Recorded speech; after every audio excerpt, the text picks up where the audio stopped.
साल 1983 में केविन नाम के एक आदमी ने एक वर्चुअल दुनिया बनाई जिसे ट्रॉन सिस्टम कहा जाता है। इसी सिस्टम के एक हिस्से को ग्रिड कहते हैं, जहां पर किसी भी तरह के एक्सपेरिमेंट को असल दुनिया के मुकाबले बहुत तेजी से किया जा सकता है। केविन ने किसी तरह अपने शरीर को भी इसी दुनिया में अपलोड कर दिया था। अब कहानी साल 2025 में पहुंची। अब हम डिलिंजर सिस्टम्स कंपनी के मालिक जूलियन को देखते हैं, जिसने ग्रिड के ऊपर एक सुपर सोल्जर प्रोग्राम बनाया था जिसका नाम है एरिस। सालों की ट्रेनिंग के बाद एरिस अब इतना ताकतवर हो चुका था कि वो एक समय पर बहुत सारे दुश्मनों से लड़ सकता है। एरिस को जूलियन अपनी कंपनी का हुक्म का इक्का समझता है। अब उसने इन्वेस्टर्स के लिए एक खास प्रेजेंटेशन रखी। सभी इन्वेस्टर्स ने जब सेफ्टी ग्लासेस पहन लिए तो एक बहुत बड़ी मशीन एक्टिवेट हुई जिसने कई लेजर्स की मदद से कमरे के बीचों बीच एक टैंक बना दिया। ये टैंक आधुनिक हथियारों से भरा हुआ था, किसी भी तरह के युद्ध में जाने के लिए बिल्कुल तैयार। जूलियन ने इन्वेस्टर्स को बताया कि इस टैंक को मैंने ग्रिड सिस्टम के अंदर बनाया है और लेजर्स के जरिए असल दुनिया में लाया गया है। अब ये एक बार बना दिया ना, इसको जितनी मर्जी बार कॉपी कर लो। हम कुछ ही मिनटों में इस टेक्नोलॉजी से बहुत सारे टैंक बना सकते हैं, दुनिया की किसी भी फौज को हरा सकते हैं। साथ ही उसने अपने फौजी एरिस को दिखाया जो कि टैंक के अंदर से निकला।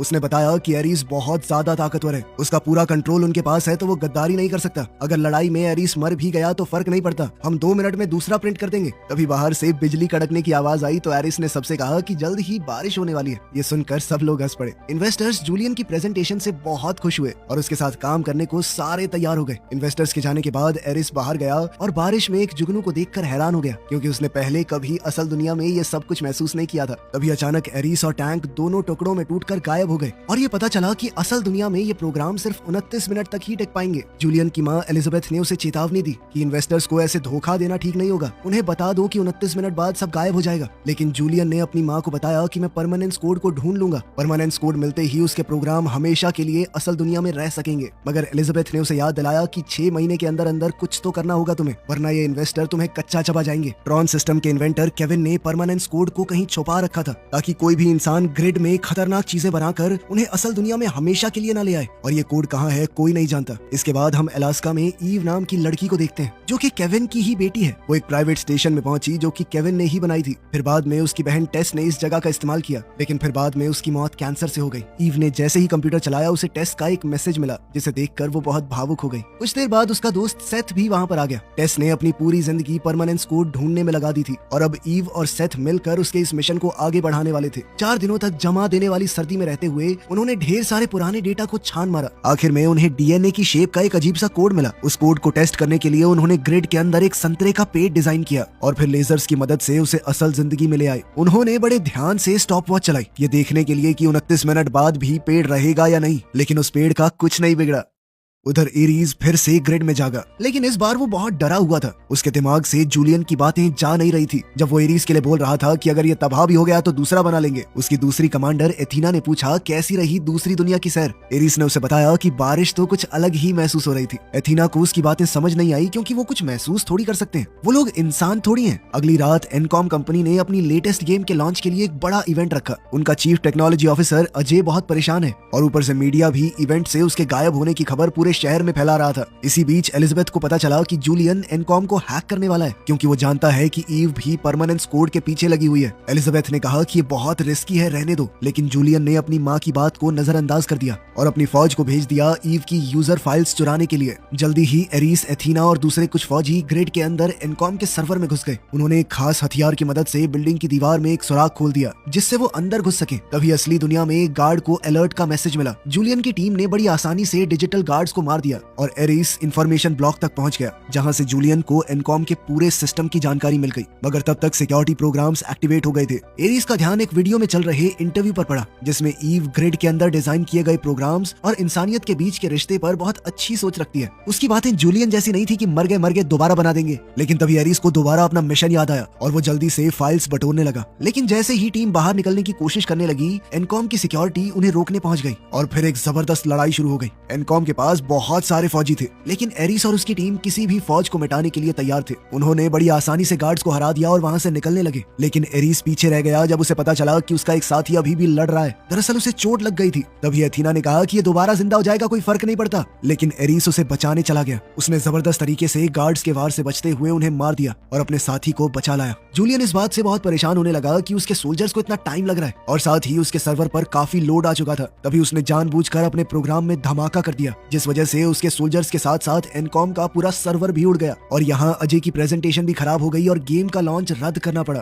कुछ समय बाद एरिस को अपने कमरे में होश आया और उसने देखा कि उसका जो साथी जख्मी हो गया था वो वापस ही नहीं आया। उसने जूलियन से इस बारे में पूछा तो जूलियन ने कहा कि जो भी नाकाम होगा उसे डिलीट कर दिया जाएगा। ये सुनकर एरिस अंदर से हिल गया। अब जूलियन ने उसे एक नया मिशन दिया, उसे किसी भी हालत में ईव को ढूंढना होगा। इसके बाद जूलियन को अजय का कॉल आया। अजय बहुत गुस्से में था। उसने जूलियन को धमकी दी कि वो 29 मिनट की लिमिट के बारे में पता है तेरे इन्वेस्टर्स को, अगर मैं बता दूं तो। लेकिन जूलियन उसे उल्टा चिढ़ाने लगा कि तेरी मालकिन ईव कहाँ पे है कुत्ते, जिसके इशारों पे भौंकता है तू। इस बात से एजे ने गुस्से में आकर फोन काट दिया। कुछ दिनों बाद ईव और सेथ अलास्का से निकल पड़े, अपने साथ ग्रिड से लाए हुए संतरे लेकर। जैसे ही उनके फोन में नेटवर्क आया, एजे ने तुरंत ईव को कॉल किया और गुस्से में सब कुछ बताया कि क्या क्या हुआ है। ईव ने उसे शांत किया और बताया कि कोड मिल गया मुझे।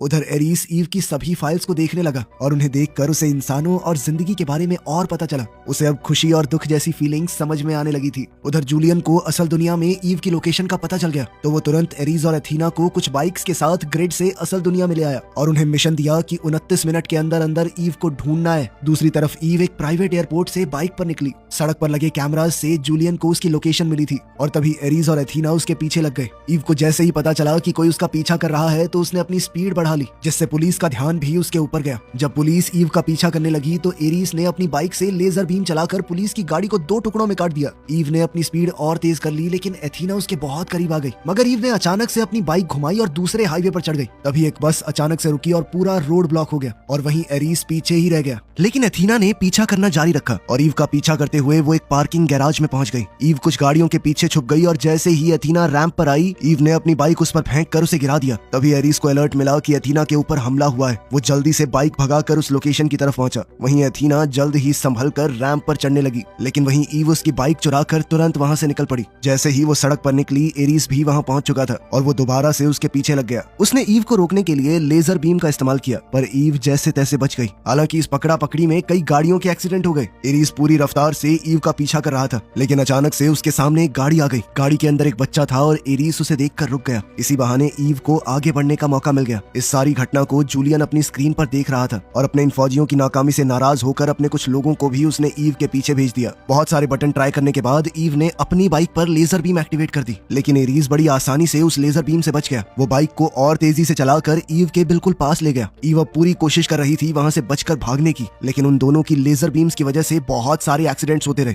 इसी दौरान थोड़ा मिसबैलेंस होने से दोनों की बाइक्स आपस में टकरा गई, जिसके बाद ईव उछलकर एक कचरे के डब्बे में जा गिरी। खुशकिस्मती से उसे ज्यादा चोट नहीं आई और वो तुरंत अपनी जान बचाने के लिए भागने लगी। एरिस भी पैदल उसका पीछा करने लगा। वो दोनों दौड़ते हुए समुद्र के किनारे तक पहुंच गए, जहां ईव को लगा कि अब तो वो पकड़ी गई। तो उसने वो ड्राइव जिसके अंदर परमानेंट कोड था उसे तोड़कर पानी में फेंक दिया। अब एरिस उसके पास पहुंचने ही वाला था, लेकिन अचानक उसके शरीर के अंदर कमजोरी आ गई। उसके 29 मिनट लगभग खत्म हो गए थे। अब जाकर ईव को समझ में आया कि एरिस एक प्रोग्राम है। तभी अचानक एरिस और एथीना दोनों डिजिटल दुनिया में वापस चले गए। तभी एक हेलीकॉप्टर वहां पहुंच गया और जूलियन के आदमी ने खास तरह की गन का इस्तेमाल करके ईव को अपने काबू में करके ग्रिड के अंदर भेज दिया। उन्होंने ईव को तो पकड़ लिया, लेकिन आज जो तबाही मची थी वो पूरी न्यूज पर छा गई और एलिजाबेथ कहने लगी कि जूलियन अपनी हद से बाहर जा रहा है। जूलियन ने जवाब दिया कि दुनिया मुझे माफ कर देगी, बस एक बार मेरे हाथ वो परमानेंट कोड लग जाए।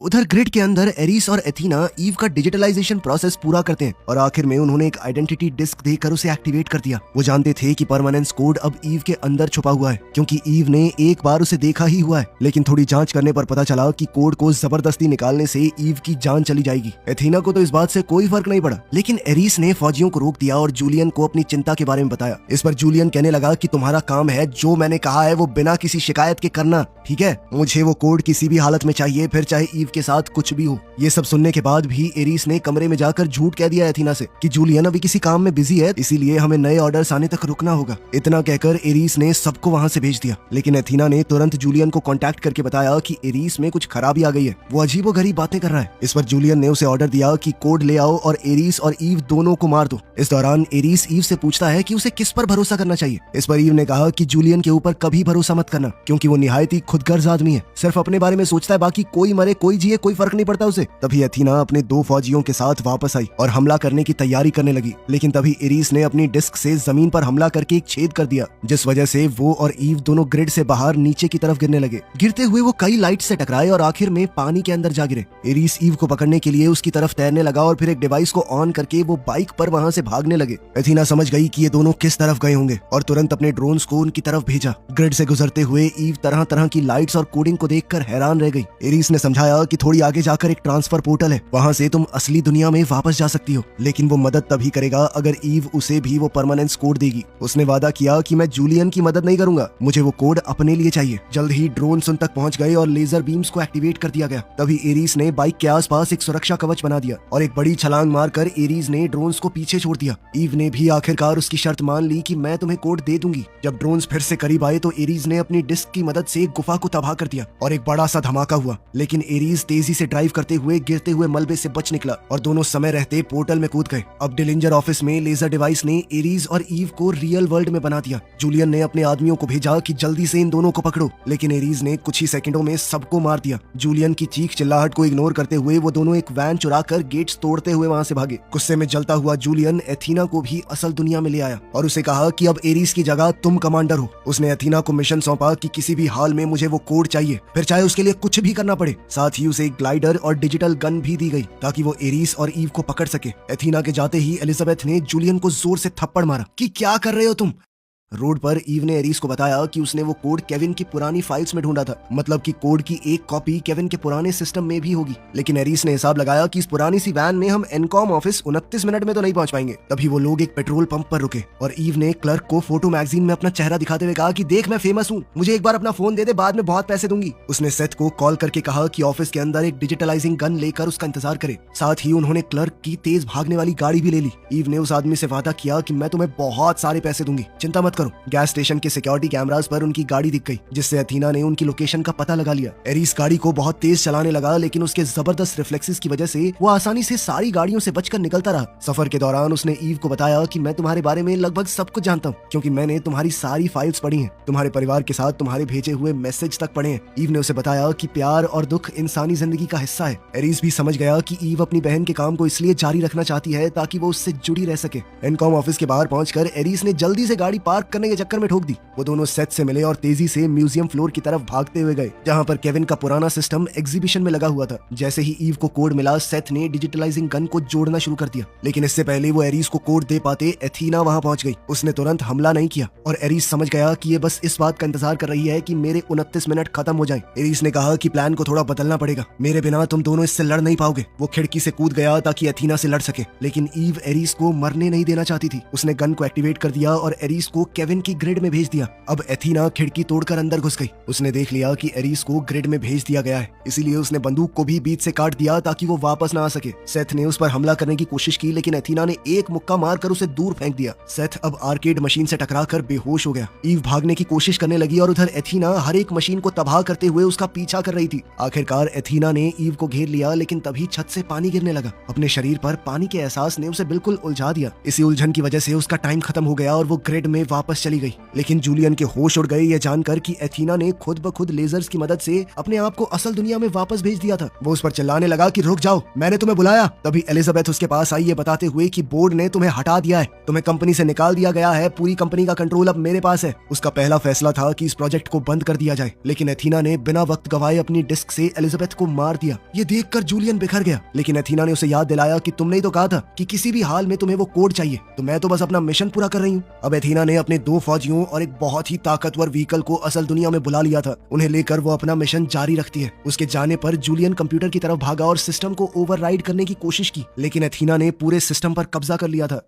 उधर एनकॉम ऑफिस में अजय तबाही देखकर हैरान रह गया। ईव ने उसे पूरा सच बताया और कहा कि इस बंदूक को जल्दी से ठीक करो, यही हमारा आखिरी चांस है। तभी उन्हें दूर से एथीना आती हुई नजर आई और ईव समझ गई कि जब तक डिलिंजर सिस्टम्स के सर्वर चल रहे हैं, एथीना बार बार वापस आती रहेगी। उसने अजय से कहा कि एथीना की गिराई हुई बंदूक का इस्तेमाल करके डिलिंजर सिस्टम्स के सर्वर्स को हैक करे और उनकी ग्रिड को बंद कर दे। सड़क पर लोग एथीना को देखकर उससे घबराने लगे। पुलिस का एक हेलीकॉप्टर उसे रोकने के लिए आया, लेकिन एथीना ने खतरनाक लेजर्स का इस्तेमाल करके उसे हवा में उड़ा दिया। कुछ ही देर में फौज फौज ने अपने फाइटर जेट्स भेजे, लेकिन वो भी कुछ ही सेकंडों में गिरा दिए गए। ईव सड़क पर भाग रही थी, इसलिए एथीना ने बहुत सारी ट्रैकिंग मिसाइल्स उसकी तरफ भेज दी। बेचारी ईव कुछ मिसाइलों से तो बच गई, लेकिन फिर कुछ ड्रोन्स ने उसके इर्द गिर्द घूमकर रोशनी का एक घेरा बना दिया, जिसके अंदर से वो निकल नहीं सकती थी। तभी एक फाइटर जेट एथीना के व्हीकल के इंजन से टकरा गया, जिससे उसने कंट्रोल खो दिया और नीचे गिरते हुए कई बिल्डिंग से टकरा गई। उधर केविन की ग्रिड में एरीज केविन की ही एक परछाई से मिला, जो कि इस पूरे सिस्टम को बनाने वाले इंसान केविन की ही एक कॉपी थी। एरीज ने कहा कि अगर तुम केविन हो तो तुम्हारे पास परमानेंस कोड भी होगा। देखो, वो कोड मुझे सिर्फ अपने लिए नहीं चाहिए, मैं जीना चाहता हूँ ताकि ईव को बचा सकूं। तुम्हारी पोती है वो। एरीज की बातें केविन को पसंद आई, इसीलिए उसने परमानेंस कोड दे दिया और उसे एरीज की डिस्क में डाल दिया। एरीज ने अब अपनी डिस्क का इस्तेमाल करके एक रोशनी की बीम में कदम रखा, जो उसे केविन के पुराने बेसमेंट में ले गई। शहर में एथीना अब अपने टैंक में बैठ गई थी और उसने तेजी से जाकर ईव को पकड़ लिया। अब उसके वापस जाने के कुछ ही मिनट बचे थे, इसलिए एथीना ने अपने रास्ते में आने वाली सभी गाड़ियों को चकनाचूर कर दिया। अचानक एरीज सड़क के बीच में आ गया और उसके सूट पर नए रंग चमकने लगे, जो बताते थे कि अब वो पूरी तरह आजाद है। एरीज ने अपनी डिस्क को टैंक पर फेंका, जिससे टैंक ने कंट्रोल खो दिया और क्रैश होकर टुकड़े टुकड़े हो गया। अब एरीज भागकर ईव के पास गया और देखा कि वो ठीक है। उधर एथीना फिर से सोल्जर्स प्रोग्राम के साथ वापस आ गई और तीनों एरीज पर हमला करने लगे। ये लड़ाई बहुत मुश्किल थी, क्योंकि वो सब भी एरीज की तरह ही ताकतवर थे, लेकिन एरीज ने दोनों सोल्जर्स को गिरा दिया। हालांकि इस प्रोसेस में उसकी डिस्क गिर गई। अब उन दोनों से लड़ने के बाद वो काफी कमजोर हो गया था और एथीना उस पर हावी होने लगी। जब वो एरीज को मारने ही वाली थी, तब ईव ने ऐन वक्त पर डिस्क उसकी तरफ फेंक दी। एरीज ने जैसे ही डिस्क का इस्तेमाल किया, हमले को रोकने के लिए एथीना का हथियार बीच से टूट गया। फिर एरीज और एथीना दोबारा से लड़ने लगे और इस बार एरीज उस पर हावी होने लगा। उसने एथीना का हाथ काट दिया और वो उसे खत्म करने ही वाला था, लेकिन तभी अजय ने डिलिंजर सिस्टम को हैक करके उनकी ग्रिड को ही उड़ा दिया, जिसके बाद शहर में डिलिंजर सिस्टम्स की मिसाइल ऊपर से ही गिरने लगी और एरीज ने एथीना को पकड़ कर रखा जब तक वो बिखर कर धूल नहीं बन गई। इसके बाद एरीज ने ईव से कहा कि ग्रिड सिस्टम को तुम्हारी जरूरत है, और फिर वो पुलिस के पहुंचने से पहले ही वहां से गायब हो गया। बाद में मीडिया ने इस इंसिडेंट को कवर किया और डिलिंजर सिस्टम्स के ऊपर कई केस लगे। पुलिस अब जूलियन को गिरफ्तार करने के लिए उसके ऑफिस में पहुंच गई, लेकिन इतने में जूलियन ने खुद को ग्रिड के अंदर भेज दिया ताकि वो गिरफ्तारी से बच सके। कुछ हफ्ते गुजरते हैं और अब ईव परमानेंस कोड का इस्तेमाल करके दुनिया की मदद करती है। सिर्फ एक बटन दबाने पर खाना और दवाइयां असल दुनिया में आने लगी। फिर एक दिन उसे एरीज का पोस्ट कार्ड मिला। वो पूरी दुनिया घूम रहा था इंसानियत को समझने के लिए। वीडियो पसंद आई तो लाइक कर देना, चैनल को सब्सक्राइब कर लेना। मिलते हैं अगली वीडियो में।